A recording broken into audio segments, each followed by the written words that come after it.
Your dream vacation to Sri Lanka starts from rupees 24,999 only with GT Holidays. Nakkheeran நேயர்களுக்கு வணக்கம். இன்று நம்முடன் கருத்துக்களை பகிர்ந்து இணைந்திருக்கிறார் காங்கிரஸ் கட்சியின் செய்தி தொடர்பாளர் திரு கே சந்திரசேகரன் அவர்கள். வணக்கம் சார். வணக்கம். பட்ஜெட் கூட்டத்தொடரில் ராகுல் காந்தி பேச்சு தான் பெரிய அளவில் அனைவராலும் கவனிக்கப்பட்டது. சோஷியல் மீடியாவில் அது வைரலாச்சு. எதிர்க்கட்சி தலைவர் ஆனதுக்கு அப்புறம் தான் இந்த மாதிரி பேசுகிறாரா, இந்த அளவுக்கு வீரம் அவருக்கு வந்திருக்கா? எல்லோரும் என்ன சொல்கிறாங்க, எதிர்க்கட்சி தலைவர் ஆகிட்டார் ராகுல், நல்ல முதிர்ந்த பேச்சாக இருக்குது, நல்லா பேசுகிறாரு. அதாவது பாஜக எம்பிக்கள் கத்துனாலும் அதை பொருட்படுத்தாமல் நிதானமாக தான் சொல்ல வந்த கருத்தை சொல்லியிருக்கிறாரு. கடந்த காலங்களை விட இப்போ ஒரு முதிர்ந்த பேச்சாக தெரியுது அப்படின்னு எல்லாரும் சொல்கிறாங்க. ஒன்று இப்பொழுதாவது அவருடைய பேச்சு முதிர்ந்த பேச்சாக இருக்கிறது அப்படிங்கிறத மீடியாக்கள்லையும் இவங்களும் ஒத்துக்கிறத வரவேற்கிறேன். ஆனால் அதே நேரத்தில் நான் ஒன்றை குறிப்பிட விரும்புகிறேன். அவருடைய அரசியல் என்ட்ரியிலேருந்து எடுத்துக்கிட்டு பார்த்தீங்கன்னா எப்பொழுதுமே அவர் குழந்தைத்தனமாகவோ அல்லது எந்த விதமான அரசியல் புரிதலும் இல்லாமலோ அவர் பேசினதே கிடையாது. நீங்க கொரோனா காலத்துல கூட எடுத்துக்கிட்டீங்கன்னா அவர் தான் முதலா இந்தியாவிற்கே எச்சரிக்கை கொடுத்தவர், கொரோனா பற்றி எச்சரிக்கை கொடுத்தவர். என்ன சொன்னாரு? கொரோனா இந்தியாவை ஒரு பெரிய சுனாமி மாதிரி தாக்க போகிறது, இது இந்தியா எச்சரிக்கையுடன் இருக்க வேண்டும், நாடு அரசு நடவடிக்கைகளை எடுக்க வேண்டும்னு சொன்னப்ப பாராளுமன்றத்துல இவரை கேலி செஞ்சாங்க. இவர் இத்தாலி போயிட்டு வந்ததுனால இவருக்கு கொரோனா டெஸ்ட் எடுக்கணும்னு கேலி செய்தவர்கள் தான் இதே பாஜகவினர், இந்த அரசு. ஆனால் அதே கொரோனாவில் இந்தியா பாதிக்கப்பட்டது. அதன் பிறகு நடந்ததெல்லாம் நமக்கு தெரியும். அதே போல ஒவ்வொன்றுக்கும் அவர் சொன்ன விவரங்கள் எல்லாவற்றையும் அவர் சொன்னதுதான் நடந்திருக்கு, பல விஷயங்கள்ல நடந்திருக்குங்கிறத நாம் பின்னாடி பார்த்திருக்கோம். எப்பவுமே தீர்க்க தரிசனமாக முன்கூட்டியே தகவல்களை வெளியிட்டவர் தான் ராகுல் காந்தி என்பதை இங்க குறிப்பிட விரும்புறேன். அதற்கு ஒரு உதாரணமா தான் இந்த கொரோனாவை குறிப்பிட்டேன். அது மாதிரி சீன எல்லை பிரச்சனையாகட்டும், விவசாயிகள் பிரச்சனையாகட்டும், எல்லாவற்றையும் எடுத்து வைத்து பாராளுமன்றத்தில் கடந்த முறை எதிர்க்கட்சி தலைவராக இல்லாத போது கூட ஒரு 10 பிரச்சனைகளை முன்வைத்து பாராளுமன்றத்துல பேசுறாரு. விவசாயிகள் பிரச்சனை, மகளிர் பெண்கள் பிரச்சனை, வேலையில்லா திண்டாட்டம், சீன எல்லை பிரச்சனை என்று 10 பிரச்சனைகளை முன்வைத்து பேசும் பொழுது பேசினார். பேசிவிட்டு அப்பொழுது சென்று அன்பை நான் விதைக்கிறேன் என்று சொல்லி மோடியை கட்டிப்பிடித்து வந்த பொழுது கூட அது கூட சில விமர்சனங்களுக்கு உள்ளானதையும் நாம் பார்த்தோம். ஆனால் அதை பற்றியெல்லாம் கவலைப்படாமல் தன்னுடைய கருத்துக்களை அழுத்தம் திருத்தமாக ஆழமாக அப்போதே பதிவு செய்தார் ராகுல் காந்தி. ஆனால் அன்றைக்கு என்ன செஞ்சாங்கன்னா இவங்க பாஜகவினரும் மோடியும் என்ன செய்தார்கள் என்று சொன்னால், தங்களுக்குள்ள ஒரு மிருக பலத்தை வைத்து, புரூட்டல் மெஜாரிட்டின்னு சொல்லுவாங்க, அந்த மிருக பலத்தை, பாராளுமன்றத்தில் உள்ள மிருக பலத்தை வைத்து எல்லா உறுப்பினர்களையும் வெளியேற்றுவது போன்ற நடவடிக்கைகளை எடுத்துவிட்டு இவர்கள் பல சட்டங்களையும் மசோதாக்களையும் நிறைவேற்றினார்கள். ஆனால் ராகுல் காந்தி முன்வைத்த அந்த பிரச்சனைகளுக்கு பதிலளித்தார்களா என்று சொன்னால் இல்லை. மோடியே என்ன சொன்னார்னா, அந்த பிரச்சனைகளுக்கு எதற்கும் பதிலளிக்காமல் ராகுல் காந்தி ஏன் காந்தி பெயரை வைத்திருக்கிறார், நேரு பெயரை குடும்ப பெயராக ஏன் வைக்கவில்லை, இன்னும் ஒரு பிரச்சனையை கிளப்பி பேசினார், திசை திருப்பி பேசினதை தான் நம்ம பார்த்தோம். அதை வைத்து மற்ற பாராளுமன்ற உறுப்பினர்களும் மோடி ஏதோ பெரிதாக பேசிவிட்டார், ராகுல் காந்திக்கு பதிலடி கொடுத்து விட்டாருங்கிற மாதிரி கைதட்டி ரசித்ததெல்லாம் பார்த்தோம். இப்படித்தான் நடந்து கொண்டிருந்தது கடந்த பாராளுமன்றம். ஆனால் இப்பொழுது எதிர்க்கட்சி தலைவராக ஒரு பலம் பொருந்திய 240 எம்பிக்களை கொண்ட எதிர்க்கட்சி கூட்டணியின் ஒரு பிரதிநிதியாக அவர் எழுந்து அங்கு பேசும் பொழுது அவர்களுக்கு தர்ம சங்கடமாகிறது. அதற்கு பதிலளிக்க வேண்டிய கட்டாயத்திற்கு அவர்கள் தள்ளப்பட்டிருக்கிறார்கள். மோடியே கூட ராகுல் காந்தி அவர்கள் சில சமயங்கள்ல பேசும் பொழுது குறுக்கிட்டதெல்லாம் பார்த்தோம். கடந்த எப்பொழுதுமே அது மாதிரி செய்பவர் கிடையாது அவர். இப்பொழுது கூட ராகுல் காந்தி அவர்கள் பேசும் பொழுது மோடி அவர்கள் அவையில் இல்லை. ஏனென்றால் அந்த தர்ம சங்கடத்தை தவிர்ப்பதற்காக. அதே மாதிரி நீங்க பேசும் பொழுது அவர் ஒவ்வொரு விஷயத்தையும் தெளிவாக ஆணித்தரமாக எடுத்து வைத்த பொழுது அதற்கு பதிலளிக்காமல், நேற்று கூட பாத்தீங்கன்னா நிர்மலா சீதாராமன் அவர்களும் அனுராக் தாக்கூர் அவர்களும் ராஜ்நாத் சிங் அவர்களும் வேறு வேறு கருத்துக்களைத்தான் முன்வைத்தார்களே தவிர ராகுல் காந்தி வைத்த எந்த பிரச்சனைக்கும் நேரடியான பதிலை தெரிவிக்கவில்லை அப்படிங்கிறத நம்ம பார்க்கணும். இதுதான் இன்றைக்கும் அன்றைக்கும் இருந்த ஒரு வித்தியாசமாக பார்க்கிறேனே தவிர ராகுல் காந்தி எப்பொழுதுமே தன்னுடைய கருத்துக்களை அழுத்தம் திருத்தமாக பாராளுமன்றத்திலும் பொதுவெளியிலும் வைக்க தவறியதில்லை என்பதை மட்டும் நான் இங்க குறிப்பிட விரும்புகிறேன். ராகுல் காந்தி பேசும்போது நிறைய விஷயங்கள் குறிப்பிட்டு பேசினார். நாடு இப்போ 6 பேர் கையில் தான் இருக்குது அப்படிலாம் சொல்கிறாரு. மகாபாரதம் குறித்து பேசுகிறாரு, அதாவது அபிமன்யு இதெல்லாம் சொல்லி பேசும்பொழுது சக்கர வியூகம் அப்படிங்கிறாரு, பத்ம வியூகம் இப்போ தாமரை வியூகமாக இருக்குது. அப்போ சக்கர வியூகத்தில் அபிமன்யு சிக்கிட்டார். இப்போ தாமரை வியூகத்தில் 6 பேர் இருக்கிறாங்க. அதில் மோகன் பகவத்தெல்லாம் கொண்டாடுறாரு. மோகன் பகவத், அஜித் தோவல் இவங்களை எல்லாத்தையும் சொல்கிறாரு. இதுக்கு என்ன காரணம்? இது வந்து நாட்டு மக்களுக்கு எளிதாக புரிகின்ற மொழியில் சொன்னார் அப்படிங்கிறதான் சொல்லணும். நீங்க இப்ப நாம் இருவர் பேசிக் கொண்டிருக்கும் பொழுது நாம் புரிகின்ற மொழியில நம்ம பேசுறோம், தமிழ் மொழியில. இப்ப நீங்க ஒரு மொழியில பேசி நான் ஒரு மொழியில் பதில் சொன்னால் அது எப்படி மக்களுக்கு புரியும் என்பதுதான் கேள்வி. அதுதான் இன்றைக்கு பாஜகவிற்கு என்ன மொழியில் பதில் சொன்னால் புரியும் என்பதை வச்சுதான் அவர் பேசுறார். நீங்க ஒரு உதாரணத்துக்கு எடுத்துக்கிட்டீங்கன்னா, இந்த கன்வர் யாத்திரை என்று ஒரு யாத்திரை வந்து உத்தரப்பிரதேசத்துல போறாங்க. இது பற்றி நாமெல்லாம் இதுவரை கேள்விப்பட்டது கூட கிடையாது. இன்றைக்கு அவர்கள் அந்த கன்வர் யாத்திரையை முன்வைத்து பாஜக ஒரு அரசியல் செய்ய நினைக்கிறது. அதை வைத்து ஒரு கலாட்டா செய்து, அதை வைத்து ஒரு கலவரத்தை விதைத்து, அதன் மூலமாக அரசியல் ஆதாயம் தேட நினைக்கிறது. இப்படி ஒவ்வொன்றிலும் பாஜக ராமாயணம், மகாபாரதம் என்று சொல்லி இது மாதிரி விஷயங்களை பாராளுமன்றத்திலும் அவர்கள் மோடியிலிருந்து, அமித்ஷாவிலிருந்து மற்றவர்கள் எல்லாம் கோட் பண்ணி பேசுனதெல்லாம் பார்த்திருக்கோம். அதைத்தான் அவர்களுடைய மொழியிலேயே இவர் பதில் சொல்லியிருக்கிறார். இன்றைக்கு பார்த்தீர்கள் என்றால் விவசாயிகள் சக்கர வியூகத்தில் சிக்கி தவிக்கிறார்கள், அவர்கள் கடனில் இருக்கிறார்கள். நடுத்தர வர்க்கத்தினருக்கு இந்த பட்ஜெட்டில் எதுவும் இல்லை, அவர்களை நீங்கள் சக்கர வியூகத்தில் தள்ளி இருக்கிறீர்கள். அதுபோல பெண்கள், எல்லா பிரச்சனைகளிலும் அவர்கள் எல்லோரையும் சக்கர வியூகத்தில் தள்ளி இந்த அரசு மாட்ட வைத்திருக்கிறது என்பதை அழகாக குறிப்பிட்டிருக்கிறார். அதற்குத்தான் இன்றைக்கு இன்னொரு பதிலையும் ஒரு விடையையும் கூட அந்த இதுல சொல்லியிருக்காரு. என்ன சொல்லியிருக்காருன்னா, நீங்க சக்கர வியூகத்துல அன்றைக்கு அபிமன்யுவை சிக்க வைத்தது போல இன்றைக்கு நாட்டு மக்களை சிக்க வைக்கலாம் என்று நினைத்தால் இன்றைக்கு அனைவரும் அதனை உணர்ந்து கொண்டிருக்கிறார்கள். அந்த சக்கர வியூகத்தை உடைக்கின்ற அர்ஜுனனாக அவர்கள் வெளியே வருவார்கள் என்றதையும் அவர் தெளிவா குறிப்பிட்டிருக்கார். இதெல்லாம் வந்து அவர்களுக்கு அவர்கள் எதிர்பாராத பதில் கேள்விகள் இதெல்லாம். அதற்கு பதில் அளிக்கக்கூடிய விதத்தில் நேற்றைக்கு பேசிய அனுராக் தாக்கூர் என்ன பண்றாருன்னா, அவர் சொல்றாரு, ராகுல் காந்தி அவர்கள் ஜாதிவாரி கணக்கெடுப்பு பற்றி கேள்வி எழுப்புகிறார். அவர் இப்போது கேள்வி எழுப்பவில்லை. அவர் பாத யாத்திரை நடந்த பொழுதும் சரி, நடைப்பயணம் மேற்கொண்ட பொழுதும் சரி, எங்களுடைய தேர்தல் அறிக்கையிலும் சரி, அல்லது பொது வெளியிலும் சரி, தொடர்ந்து வலியுறுத்தி வரும் ராகுல் காந்தி அவர்களும் காங்கிரஸ் கட்சியும் வலியுறுத்தி வரும் ஒரு கோரிக்கை சாதிவாரி கணக்கெடுப்பு நடத்த வேண்டும் என்பது.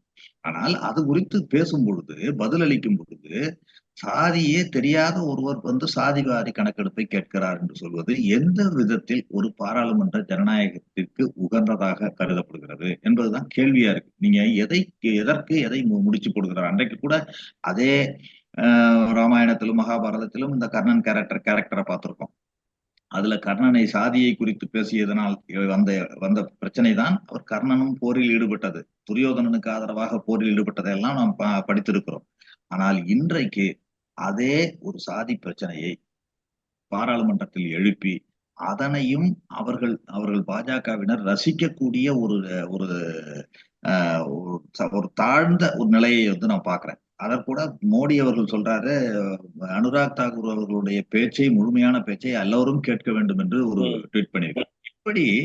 இப்படி அதற்கு ஆதரவு கண்டித்திருக்க வேண்டும். உண்மையிலேயே இதை பற்றி பேசியதற்கு அனுராக் தாக்கூரை கண்டித்திருக்க வேண்டும். நீங்கள் ஒருவரை தனிப்பட்ட முறையில் ஜாதியை குறித்தோ இதை குறித்தோ நீங்கள் தாக்கக்கூடாது என்று கண்டித்திருக்க வேண்டும். ஆனால் அப்படி கண்டிக்காமல் அவரை ஊக்குவிக்கும் விதத்தில் பாஜகவின் தலைமை பீடத்தில் இருக்கின்ற இந்தியாவை தலைமை தாங்கி நடத்திய 10 வருடம் நடத்திய 3வது பீரியடு ஆட்சியில் அமர்ந்திருக்கின்ற மோடியே செய்வது உண்மையிலேயே இந்தியாவை எந்த பக்கம் எதை நோக்கி செலுத்த இவர்கள் ஆர்வப்படுகிறார்கள், எதை நோக்கி கொண்டு சென்று கொண்டிருக்கிறார்கள் என்பதை நம்ம மக்கள் வந்து புரிந்துக்கிறதுக்கு ஒரு வாய்ப்பா அமைஞ்சிருக்குன்னு தான் நான் நினைக்கிறேன்.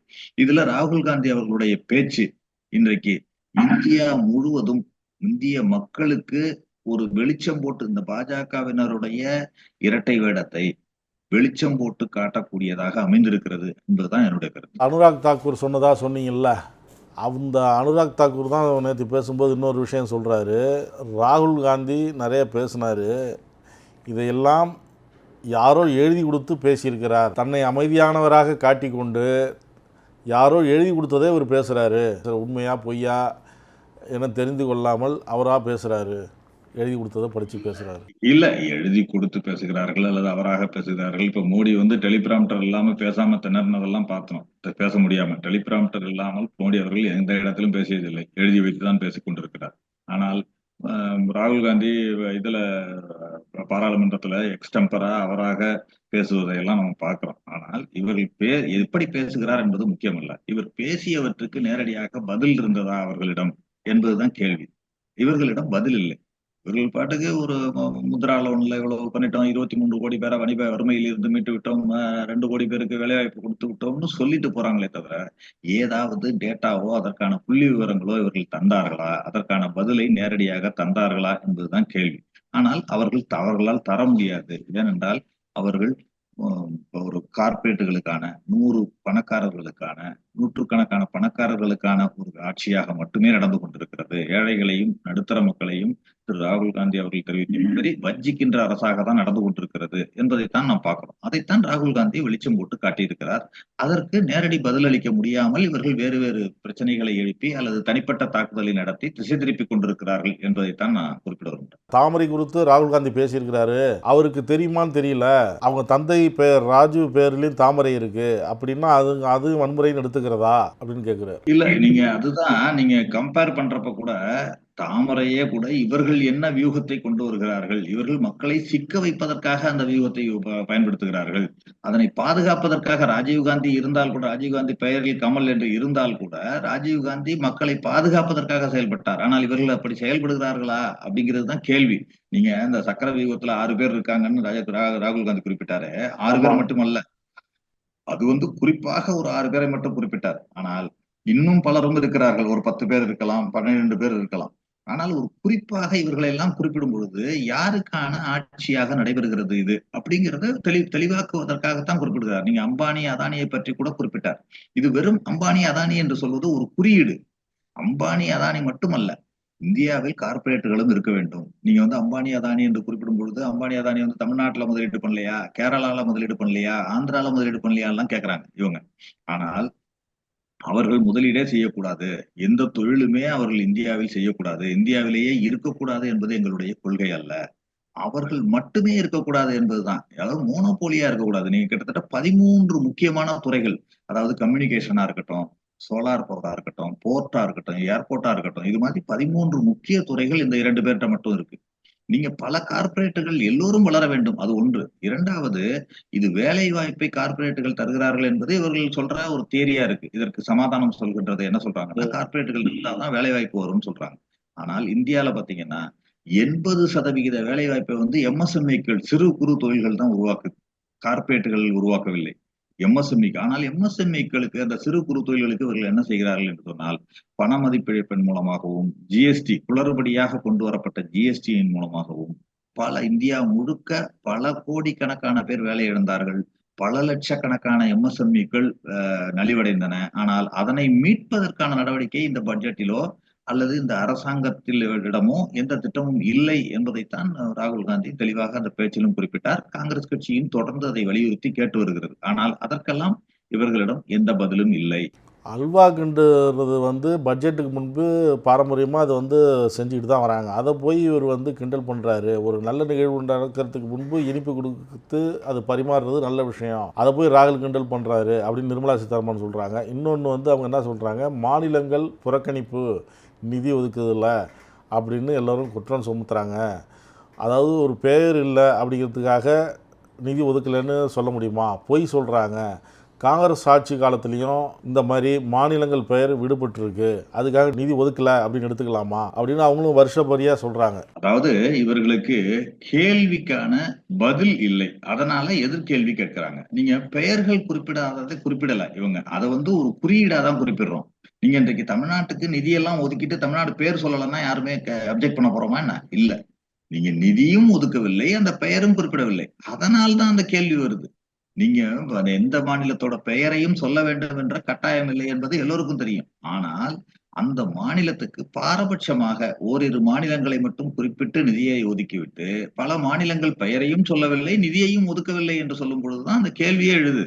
நீங்க மாநிலங்கள் பெயரெல்லாம் சொல்லாம தமிழ்நாடு, கர்நாடகா, கேரளா எல்லாத்துக்கும் நிதியை ஒதுக்கி இருந்தீங்கன்னா அந்த மாநிலம் எல்லாம் சொல்ல போறது இல்லையே, எங்க மாநிலத்தோட பேரை சொல்லல அப்படின்லாம் யாரும் சொல்ல போறது இல்லை, பேர் சொல்லி ஒண்ணும் ஆக போறது இல்லை. ஆனா நிதியையும் ஒதுக்கல, பாரபட்சமா நடந்துக்கிறீங்கன்றத வச்சுதான் இன்றைக்கு கேள்வி எழுது. அதைத்தான் குறிப்பிட்டிருக்காரே தவிர வேறு எந்த விதமான ஒரு இதுல ஒரு உள்நோக்கம் கற்பித்து நீங்க உடனே அதாவது எப்பொழுதுமே அப்படித்தான் சொல்லுவாங்க. நீங்க மோடி அவர்களில் இருந்து அவர்களுடைய சகாக்கள் வரை எல்லாம் என்ன சொல்றதுன்னா, நீங்கள் என்ன செய்தீர்கள், நீங்கள் என்ன சாதனை செய்திருக்கிறீர்கள் 10 ஆண்டுகளில் என்று சொன்னால், காங்கிரஸ் கட்சி 70 ஆண்டுகளில் இந்த இவ்வளவு சரிவை பண்ணிவிட்டுச்சு. காங்கிரஸ் கட்சி இதனை செய்யவில்லை. நேரு இந்த தவறை செய்து விட்டார், இந்திரா காந்தி இந்த தவறை செய்து விட்டார் என்று சொல்லுவாங்களே தவிர, நீங்கள் இந்த 10 ஆண்டுகளில் என்ன சாதனை செய்தீர்கள்?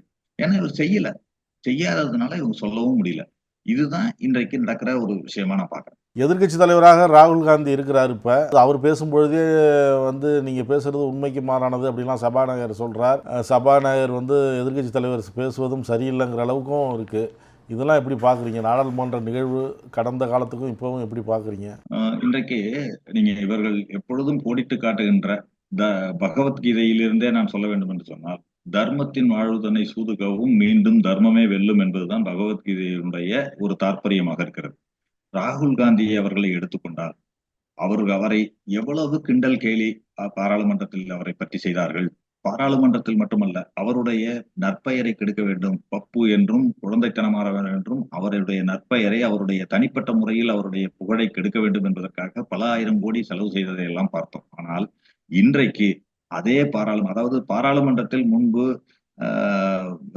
அதானியை குறித்து பேசினார் என்பதற்காகவே ஒரு வழக்கு போட்டு அந்த வழக்கின் மூலமாக அவருடைய பதவியை, ஒரு எம்பி பதவியை நீக்கினார்கள். ஆனால் இன்றைக்கு இந்திய மக்கள் 2 தொகுதிகளில் வெற்றி பெற வைத்து அவரை பாராளுமன்றத்திற்கு உள்ளே அனுப்பியிருக்கிறார்கள். சாதாரணமாக அனுப்பவில்லை, எதிர்க்கட்சி தலைவராக அனுப்பியிருக்கிறார்கள். ஒன்று. இரண்டாவது, அவருடைய ஒரு சாதாரண எம்பிக்கான ஒரு இல்லத்தையும் அன்றைக்கு பறித்தார்கள். இன்றைக்கு எதிர்க்கட்சி தலைவராக அவருக்கு ஒரு அதைவிட மிகப்பெரிய இல்லத்தை ஒதுக்கக்கூடிய கட்டாயத்திற்கு இதே அரசு ஆளாகி இருக்கிறது என்பதையும் நாம் பார்க்கிறோம். இதுதான் அவருக்கு கிடைத்த பரிசு, அவருடைய பொறுமைக்கு கிடைத்த பரிசு.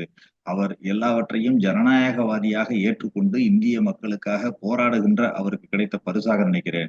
எதிர்காலத்தில் இந்தியாவை தலைமை தாங்கக்கூடிய ஒரு தலைவராக, ஒரு மக்கள் தலைவராக உருவெடுத்திருக்கும் ராகுல் காந்தி எதிர்கால பிரதமராக வரக்கூடியதற்கு இது ஒரு அடித்தளமாகவே நான் பார்க்கிறேன். கருத்துக்களை பகிர்ந்ததற்கு நன்றி சார். நன்றி. 6 முதலமைச்சர்களுடனான அனுபவம் பகிர்கிறார் டைரக்டர் ரைட்டர் VC குகநாதன். உங்கள் நக்கீரன் இதழில் சினிமா கொட்டகை புதிய தொடர் வாங்கி படியுங்கள். நக்கீரன் டிவிக்கு சப்ஸ்கிரைப் செய்யுங்கள். உங்கள் ஆதரவே எங்கள் பலம். ஆசிரியர்களுக்கு நண்பனாகவும் மாணவர்களுக்கு ஆசானாகவும் திகழும் தேர்வு வழிகாட்டி. ஒவ்வொரு பாடத்திற்கும் அனுபவமிக்க ஆசிரியர்களின் துல்லியமான தெளிவான விடைகள். CNC இருக்கு, தேர்வு பயம் எதற்கு? இது தீரன் பப்ளிஷிங் ஹவுஸ் விற்பனை வெளியீடு.